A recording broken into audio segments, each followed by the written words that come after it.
सभी भक्तों को शिव मंगलम। श्रावण के इस शिव पुराण कथासार के पारायण में आपका स्वागत है। आज हम रुद्र संहिता में कुमार खंड का अध्ययन करेंगे। इस खंड में कुल 5 अध्याय हैं, जिनमें से पहले 2 अध्यायों का आज हम श्रवण करेंगे। पहला अध्याय है कुमार कार्तिकेय के जन्म की कथा और दूसरा तारकासुर संग्राम। तो चलिए पाठ आरंभ करते हैं। ओम श्री गणेशाय नमः। श्री शिव महापुराण। ओम नमः शंभवाय च मयोभवाय च नमः शंकराय च मयस्कराय च नमः शिवाय च शिवतराय च। रुद्र संहिता कुमार खंड। नारद जी ने ब्रह्मा जी से पूछा, हे ब्रह्मन, भगवान शंकर ने पार्वती से विवाह करने के पश्चात कैलाश जाकर क्या किया? उन परमात्मा शिव को किस प्रकार पुत्र उत्पन्न हुआ? तारकासुर वध किस प्रकार हुआ? ब्रह्मा जी ने कहा, शिव जी के कैलाश पहुंचते ही वहां महान उत्सव होने लगा। सब देवगण प्रसन्न होकर अपने अपने स्थान को चले गए। इसके बाद भगवान शंभु पार्वती के साथ देवताओं के वर्ष परिणाम के अनुसार 1000 वर्ष तक विहार करते रहे। कुमार कार्तिकेय के जन्म की कथा। ब्रह्मा जी ने कथा प्रसंग सुनाकर कुमार के गंगा से उत्पन्न होने तथा कृतिकादि 6 स्त्रियों के द्वारा उनके पाले जाने, उन 6 की संतुष्टि के लिए उनके 6 मुख धारण करने और कृतिकाओं के द्वारा पाले जाने के कारण उनका कार्तिकेय नाम होने की बात कही। तदंतर उनके शंकर गिरिजा की सेवा में लाए जाने की कथा सुनाई। फिर ब्रह्मा जी ने कहा, भगवान शंकर ने कुमार को गोद में बैठाकर अत्यंत स्नेह किया।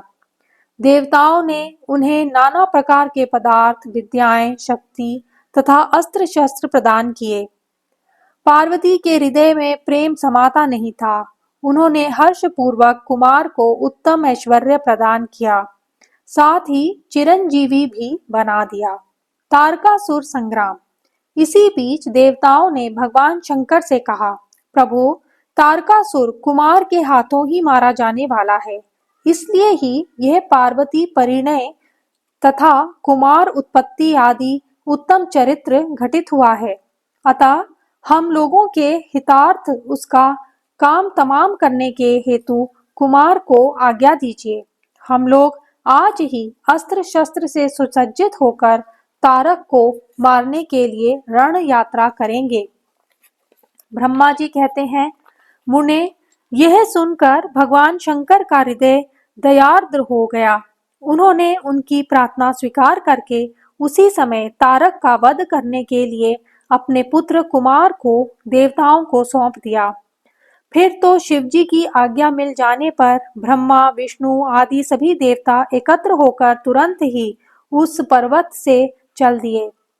उस समय श्री हरि आदि देवताओं के मन में पूर्ण विश्वास था कि ये तारकासुर का वध अवश्य कर डालेंगे।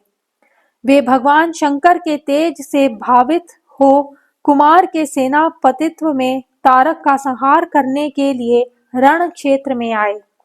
उधर महाबली तारक ने जब देवताओं के इस युद्ध उद्योग को सुना तो वे भी एक विशाल सेना के साथ देवों से युद्ध करने के लिए तत्काल ही चल पड़ा।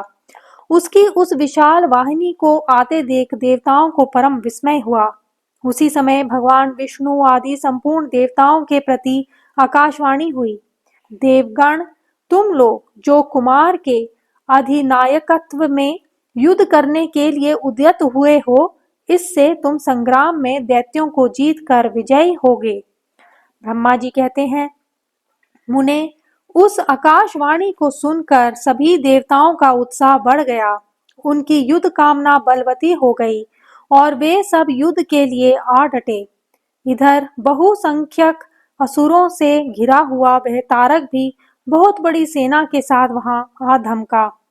भयंकर युद्ध होने लगा। भगवान श्री हरि ने अपने आयुध सुदर्शन चक्र और शारंग धनुष को लेकर युद्ध स्थल में महादैत्य तारक पर आक्रमण किया।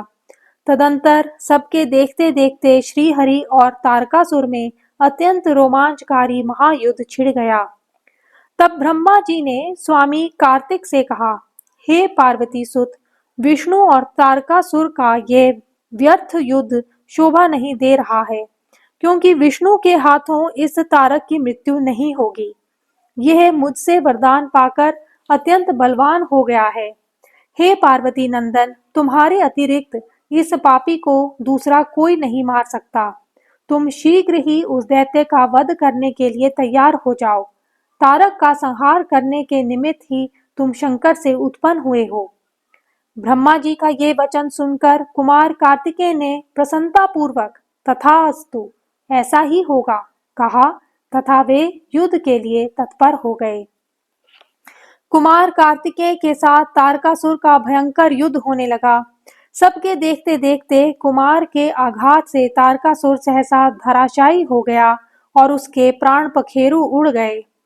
महाबली दैत्यराज तारक के मारे जाने पर सभी देवता आनंद मग्न हो गए। उस समय भगवान शंकर भी कार्तिकेय की विजय का समाचार पाकर पार्वती जी के साथ प्रसन्नता पूर्वक वहां पधारे। स्नेह से युक्त पार्वती जी परम प्रेम पूर्वक अपने पुत्र कुमार को अपनी गोद में लेकर लाड़ प्यार करने लगी। उस समय वहां एक महान विजय उत्सव मनाया गया। देवताओं ने पुष्प वर्षा की।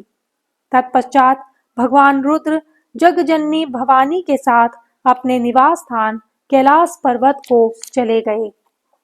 इधर सभी देवताओं ने शंकर नंदन कुमार का स्तवन करते हुए निवेदन किया, हे कुमार, आपने असुर राज तारक को मारकर हम सबको तथा चराचर जगत को सुखी कर दिया। अब आप अपने माता पिता पार्वती और शंकर का दर्शन करने के लिए शिव के निवास स्थल कैलाश पर चलने की कृपा करें। तदंतर सब देवताओं के साथ कुमार स्कंद शिव जी के समीप कैलाश पहुंच गए। वहां शिव शिवा के साथ सबने बड़ा आनंद मनाया। देवताओं ने शिवजी की स्तुति की। शिवजी ने उन सबों को वरदान तथा अभय दान देकर विदा दिया। ओम नमो भगवते रुद्राय। ओम नमः शिवाय।